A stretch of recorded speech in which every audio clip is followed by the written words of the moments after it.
Oi, tudo bem com você? Eu sou a Renata, seja bem-vindo ao 15 Dias para Ler e hoje nós vamos falar sobre o espetacular Corações Sujos, do Fernando Moraes, uma obra de não ficção que aborda um aspecto pouco conhecido na história aqui do Brasil, na história recente, sobre como a comunidade japonesa que residia aqui no Brasil recebeu as notícias referentes ao encerramento da Segunda Guerra Mundial.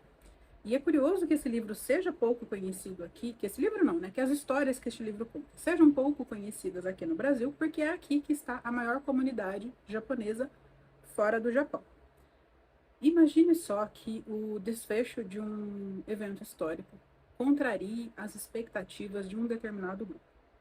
Então, essas pessoas, além de duvidar dos acontecimentos, começam a forjar notícias e a manipular imagens para disseminar a ideia de um desfecho que seja condizente com aquilo que elas acreditam que realmente tenha acontecido. As fake news parecem muito modernas, muito contemporâneas, né? Mas esse livro aqui fala justamente disso, de um grupo de japoneses que, convencidos da invencibilidade do exército japonês e da divindade do imperador Hirohito, fabricaram notícias que divulgavam uma pretensa vitória do Japão na Segunda Guerra Mundial. O grupo responsável por disseminar essas ideias foi a Shindo Heimei, ou Liga do Caminho dos Súditos.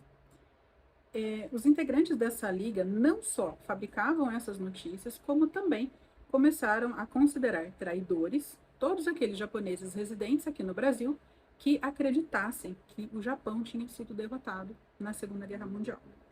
Eram considerados traidores da pátria e, para traidores, o único tratamento aceitável era a morte. E não era qualquer morte, era uma morte ritualística, sobre a qual já falaremos em seguida.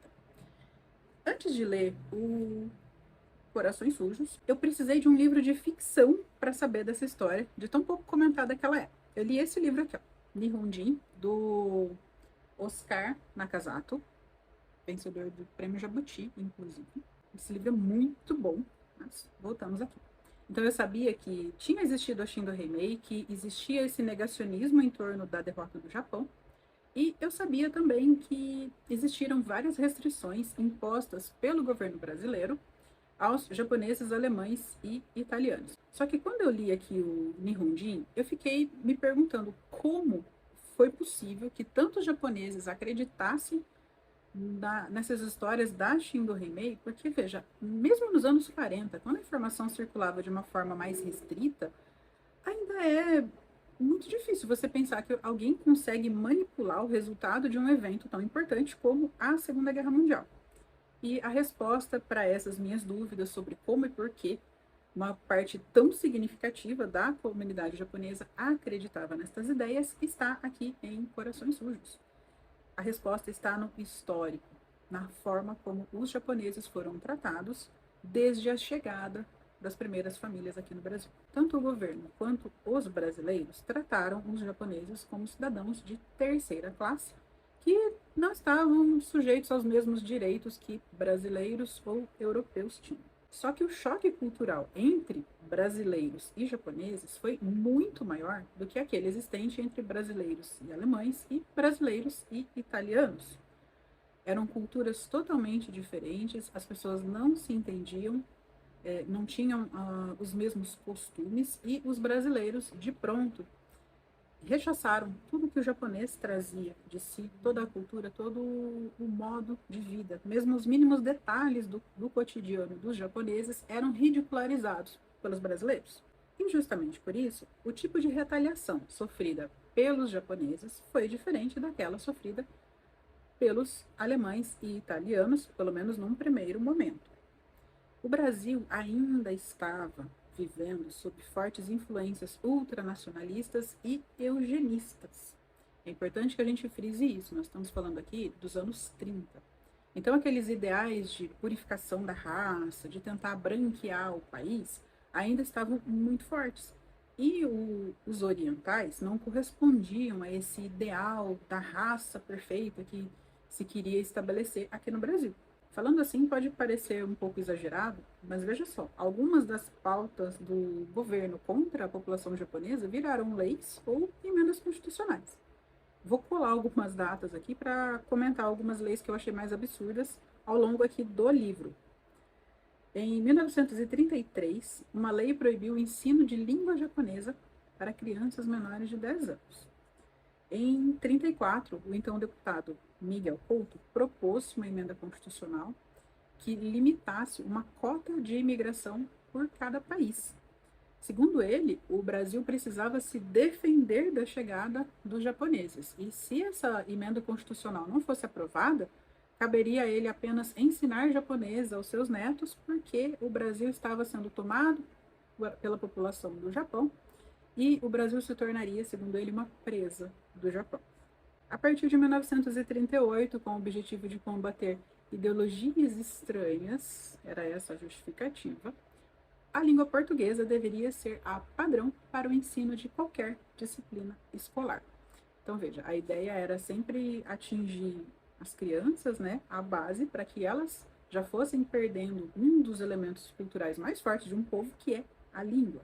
Neste mesmo ano, foi proibida também a circulação de qualquer material em língua estrangeira, de modo geral, sem prévia autorização do Ministério da Justiça. Claro que isso inviabilizou, por exemplo, a publicação de mais de 20 jornais que existiam só em São Paulo, que informavam os cerca de 200 mil japoneses que moravam aqui no país. Né? É inviável que o jornal submeta sua produção diária para prévia autorização para só então publicar. Esses jornais fecharam rapidinho. Essa proibição incluía também livros, e isso resultou em algumas buscas truculentas em escola para confiscar material escolar de criança. Veja que tudo isso aconteceu antes da Segunda Guerra Mundial, cujo marco inicial é setembro de 1939. A formalização do eixo só aconteceria depois, em 1940, e até 1942 o Brasil não tinha tomado uma posição muito bem definida. Getúlio flertava com os dois lados, né? Apenas em 1942 é que o Brasil declarou seu apoio aos Estados Unidos e então cortou relações diplomáticas com os países do eixo, Japão, Itália e Alemanha. Essas leis que eu mencionei e mais algumas outras que vieram a ser criadas foram aplicadas com cada vez mais rigor. E algumas proibições que antes eram conferidas apenas aos japoneses foram estendidas também aos italianos e alemães. Dentre as novas leis criadas, algumas atacavam, por exemplo, o patrimônio dos chamados súditos do eixo, como a lei dizia, e incluía algumas proibições também, como hastear bandeira, ensinar os seus ideais culturais e históricos, ensinar o idioma, usar o idioma em lugar público ou até lugar aberto, se reunir em grupo, ter rádio, eles não podiam ter rádio, veja só. Se você gosta de futebol, provavelmente você já viu o Palmeiras sendo chamado de Palestra Itália, que era o nome dele. Precisou mudar de nome. E eu descobri que o Cruzeiro também se chamava Palestra Itália e por essa época aí precisou de um nominho melhor para fugir de certas retaliações. Então veja só, depois desse histórico todo que eu comentei aqui de humilhações vindas da própria população brasileira e do Estado, os japoneses tinham alguma razão para acreditar no Brasil, na mídia brasileira, que falava que o Japão tinha perdido a guerra? Gente, não tinha, sinceramente. Acho que até eu, se eu fosse japonesa nessa época, eu duvidaria dessa notícia e acreditaria na ideia espalhada pela Shindo Heimei, que as notícias que davam conta da derrota do Japão eram apenas para humilhar os japoneses. E é aí, então, que entra a Shindo Heimei, que era uma associação ultranacionalista japonesa, criada anos antes do final da Segunda Guerra Mundial. Se eu não me engano, a associação foi criada em 42 e a guerra viria a acabar em 45. O objetivo deles era a manutenção de culturas e tradições japonesas, exaltação do povo japonês, exaltação do imperador, coisas assim mesmo, mas normais para uma associação ultranacionalista. Só que depois do final da guerra, o foco da Shindo Heimei passou a ser outro. Em agosto de 45, houve a rendição do Japão, mas só em 1º de janeiro de 46 é que o imperador Hirohito foi a público falar sobre o resultado da Segunda Guerra Mundial. Ele falou sobre suportar o insuportável né? E declarou a sua condição humana. Neste mesmo dia, em Tupã, aqui no interior de São Paulo, havia um grupo de japoneses festejando e comunicando e comemorando, perdão, a vitória do Japão na Segunda Guerra Mundial. E essa festa acontecia com uma bandeira hasteada. Como a associação dos estrangeiros era proibida e o uso da bandeira também, alguém denunciou, chegou lá a polícia e o cabo designado para atender a ocorrência agiu com muito despeito. Ele retirou a bandeira do Japão e limpou as suas botas com ela. E prendeu algumas pessoas e foi embora. O delegado responsável por receber os presos que foram detidos pelo cabo ficou muito incrédulo quando um tradutor disse que, para aqueles japoneses ali, o Japão é que tinha vencido a Segunda Guerra. Ele subestimou a informação, achou que era uma sandice qualquer, deixou por isso mesmo. Ele só levou isso a sério quando um grupo de 7 japoneses chegou até a delegacia disposto a matar o cabo. A princípio, ele imaginou que os japoneses queriam soltar os seus compatriotas da cadeia. E eles falaram que eles não estavam ali para soltar ninguém, eles só queriam matar o cabo. E esses rapazes, esses homens saíram dali da delegacia, porque o cabo não estava mais lá, procuraram este homem por todo canto, até que eles foram presos e, depois que eles foram soltos, foram recebidos como heróis de volta em casa. Estes 7 são aqui os homens da capa deste livro. São 7 homens que tentaram matar o cabo que limpou as botas com a bandeira do Japão. Com a disseminação da notícia da rendição do Japão e da declaração de condição humana do imperador Hirohito, a Shindo Heimei intensificou as suas ações para continuar disseminando cada vez mais notícias falsas que corroborassem aquela pretensa vitória. E eles começaram também a intensificar a sua atuação contra aqueles que insistiam, segundo eles, em acreditar na derrota do Japão. E eles passaram a encarar essas pessoas como traidoras, que eram os corações sujos, e oferecer-lhes a morte. Ué, como assim oferecer a morte? Lembra que eu falei no começo do vídeo que era uma morte ritualística? Como essas pessoas eram consideradas traidoras da pátria, elas não seriam simplesmente executadas. Seria dada uma chance a elas de limparem a sua honra antes da sua morte e fazer aquela morte ritualística, né, que é um suicídio com uma espada e a bandeira do Japão. Enfim, eu não vou entrar em mais detalhes porque esse tema pode ser sensível para algumas pessoas. Mas saibam que era uma morte por espada e praticada pela própria pessoa. Se a pessoa se recusasse a reconhecer o seu erro de ter acreditado na derrota do Japão, então o integrante da Shindo, encarregado de ir ali oferecer a morte, aí sim é que ele providenciaria o assassinato daquele traidor, daquele coração sujo. Essa atuação mais intimidatória da Shindo Heimei durou um pouco mais de um ano. E cerca de 80% dos japoneses que estavam aqui no Brasil, a princípio, acreditavam no que a Shindo Heimei disseminava. E os outros 20% ficavam aí, então, à mercê dos brasileiros, que continuavam debochando de tudo que eles faziam, e dos próprios compatriotas, que eram a principal ameaça no momento. E com o passar do tempo, os que eram chamados makegumi ou derrotistas começaram a aumentar de número e, por consequência, foram diminuindo o número de kashigumi ou vitoristas, como eram chamados os japoneses que apoiavam a Shindo Heimei. A polícia demorou um pouco para começar a atuar em relação a Shindo Heimei, mas quando começaram as mortes, claro que eles levaram a sério o que estava acontecendo ali e começaram a investigar.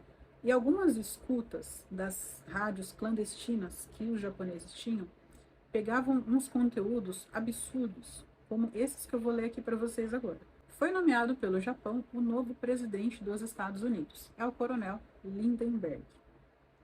Todos os japoneses que estão fora do Japão terão de regressar à pátria a fim de organizar a colonização das ilhas conquistadas no Pacífico. Está sendo esperada a chegada da esquadra japonesa no Rio de Janeiro. No dia 1º de setembro vai ser iniciado o desarmamento da União Soviética. O boato de que o Japão perdeu a guerra veio dos judeus do Rio de Janeiro, que estão fugindo para São Paulo porque o povo do Rio sabe da vitória certa do Japão. Então, este era o teor de algumas das mensagens divulgadas pela Shindo Heimei por meio de rádios clandestinas. É claro, a proibição do rádio continuava vigente, mas as pessoas davam um jeito desde sempre, né? E entre os materiais impressos apreendidos estão algumas fotografias com legendas adulteradas, como essa aqui, ó, que é uma edição falsa, uma foto da revista Life com uma legenda adulterada em que o General MacArthur é que estava se rendendo aos japoneses. Existe também um selo alusivo à vitória do Japão, que foi forjado pela própria Shindo Heimei, e a cereja do bolo para mim, que são florins, dólares e pesos falsificados, que indicavam que o Japão é que estava produzindo e controlando a moeda dos países que eles haviam vencido na guerra. Considerando que a gente está falando aqui de meados dos anos 40, essas falsificações são um grande feito, né? Bom, aconteceram então as investigações que levaram ao desmantelamento da Shindo Heimei. Aqui no vídeo eu achei mais interessante falar sobre qual era o contexto histórico dos japoneses e como a Shindo agiu. Mas o livro dá conta, então, desse período anterior à guerra, a formação, a atuação e o desmantelamento da Shindo Heimei e quais foram as consequências da atuação desse grupo. A Shindo perseguiu os opositores, matou algumas pessoas, provocou momentos de muito terror, de muito pânico em várias cidades do estado de São Paulo, principalmente, mas ela não atuou apenas aqui. No livro mesmo existem algumas alusões à atuação da Shindo no norte do Paraná, e eles só não mataram mais gente por dois motivos. Primeiro, pelo amadorismo. Como eu comentei, a Shindo não nasceu como uma organização com este intuito de executar pessoas. Então, eram muito amadores os executores que eles arrumavam para essas ações. E uma outra causa também, para que tenha sido cortado o mais brevemente possível, né, o que estava acontecendo, foi, por incrível que pareça, a própria organização da Shindo Heimei.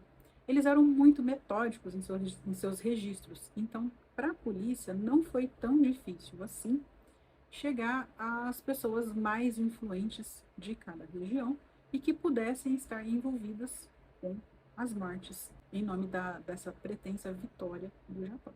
Existem muitos acontecimentos narrados nesse livro, eu só pensei um ou outro aqui para comentar com vocês, mas é um livro interessantíssimo, muito rico em informações. E o que eu achei mais curioso foi o seguinte: essa atuação de uma organização ultranacionalista japonesa só foi possível, talvez, em decorrência de uma postura ultranacionalista brasileira. Porque veja só, será que se o Brasil não tivesse proibido a circulação de material em língua japonesa aqui no Brasil, a população não teria tido acesso mais facilmente às notícias verdadeiras? Eles poderiam receber aqui os jornais do próprio Japão, que acontecia naquela época, pelo menos com os mais abastados, né? Eles não precisariam acreditar no que os brasileiros diziam. Eles poderiam ver por si próprios a notícia. E, é lógico, eles teriam sido informados do que aconteceu lá em Hiroshima. A forma como a Shindo Heimei fala das bombas de Hiroshima e Nagasaki aqui nesse livro é tremendamente desrespeitosa. Trata como se fosse um boato, um simples experimento sem maiores consequências. Veja, o desrespeito. Enfim, em alguns outros países aconteceram alguns atos negacionistas também, inclusive aqui perto, no Peru, mas nenhum tomou a proporção da Shindo Heimei, que realmente tocou o terror. Falta fazer um breve comentário aqui a respeito das edições de Corações Sujos e também de uma homenagem que existe para um dos militares que se posicionou de forma contrária ao que acontecia aqui pela Shindo Heimei. Existe um museu em São Paulo, chama Museu da Imigração Japonesa. Fica ali no bairro da Liberdade mesmo, pertinho dos pontos mais turísticos. E é um museu muito legal. Assim, são 3 ou 4 andares, não sei. Adorei a visita e existe um pedacinho lá, né, em que se fala sobre a Segunda Guerra Mundial e o seu desfecho. E existe um uniforme exposto em homenagem a uma das vítimas da Shindo Heimei, que é do coronel Wakiyama. Ele é mencionado ao longo deste livro várias vezes e eu achei muito bonita a forma como ele foi homenageado lá no museu. Era um coronel do exército japonês e ele, mesmo sendo um coronel e mesmo sabendo que a Shindo Heimei era comandada por muitos militares, né, ex-militares do Japão, ele se posicionou de forma contrária e justamente por isso ele foi tremendamente hostilizado pelos principais organizadores da Shindo e foi uma das vítimas do movimento. Existe uma adaptação deste livro em filme, que também se chama Corações Sujos, e assim, é um bom filme? Sim, é um bom filme. Ele se concentra apenas na atuação da Shindo. Não existe essa questão do histórico e de todo o panorama do que os japoneses estavam vivendo aqui, comendo pão que o diabo amassou na mão dos brasileiros.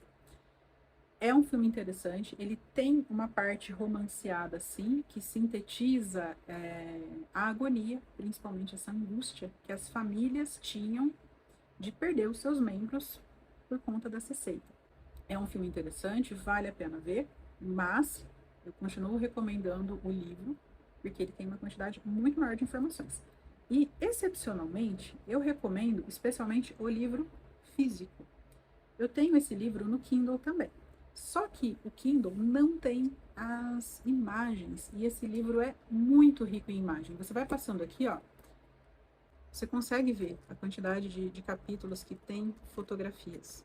E elas são muito importantes, muito interessantes para entender o contexto e especialmente nessa parte das notícias falsas, das manipulações de legenda, de foto, e também para ver como é que eles atuavam. As fotografias deste livro foram muito bem selecionadas. Eu claramente amei Corações Sujos, foi a melhor leitura de não ficção que eu fiz em 2022, embora tenha me feito um pouco mal perceber o quanto a manipulação de imagens e a divulgação de notícias falsas ainda funcionam tão bem.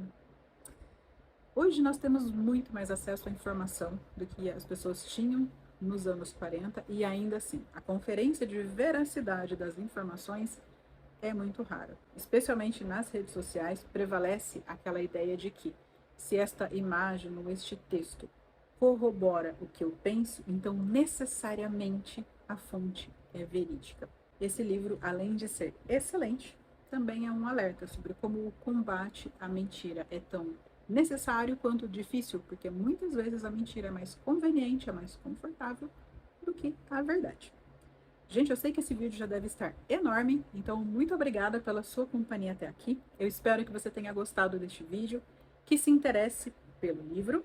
Caso tenha gostado do vídeo, deixe seu joinha e nós nos vemos nos próximos vídeos. Até mais! Tchau!